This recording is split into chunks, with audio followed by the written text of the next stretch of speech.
Okay, so now that we know where San Diego stands, uh, let's talk about how do we make our workplaces safe so that we can try to prevent the spread of COVID-19 in our businesses and then ultimately in the community as well.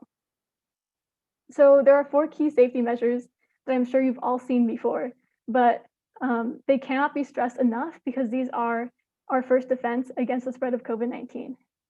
One thing that I want to emphasize here is that communicating these to your employees and making sure they know how to implement this is really important for making these safety measures effective.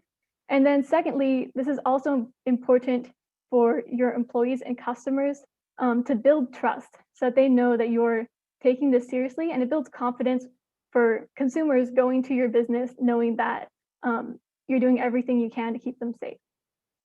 So social distancing, 6 feet, we all know that. Part of the reason that this is super important is because when we're talking about an exposure in the workplace, so if someone has COVID-19 and we're trying to figure out who might have been exposed to that person, who needs to quarantine, we're going to be looking at who was a close contact. And the definition of a close contact is someone who is within 6 feet of an infected individual for a total of 15 minutes over a 24-hour period.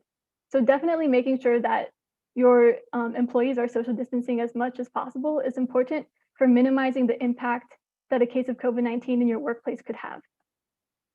So some practical tips, you wanna make sure that this isn't just something that you tell people to do, but that you actually structure your workplace to encourage social distancing. So this is, through using physical barriers. Hopefully, many of you probably have acrylic shields between counters and workspaces. You wanna be implementing that where you can to increase distance. Of course, using the tape on the floor to guide customers.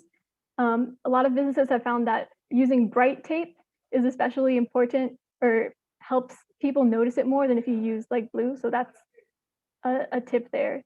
Designating separate employee workstations. You don't want employees to be sharing tools or sharing workspaces because then that encourages them to come closer together, and you want to avoid those situations as much as possible. And one thing that's really overlooked is break times. So for breaks, you want to avoid a situation where there are lots of employees in a small enclosed space with their masks off, eating, talking. That is like perfect conditions for COVID-19 to spread. So instead, you want to make sure that you're staggering break times so that employees aren't in the same space for their break at the same time, or even creating a new break space. If you can go maybe somewhere outside where there's more ventilation, or have extra rooms designated for breaks so that people are not together during the break. That's really important for making sure that we cover all our bases. And then finally, of course, reducing the number of employees in the workspace. Um, just de-densifying is a great way to encourage social distancing.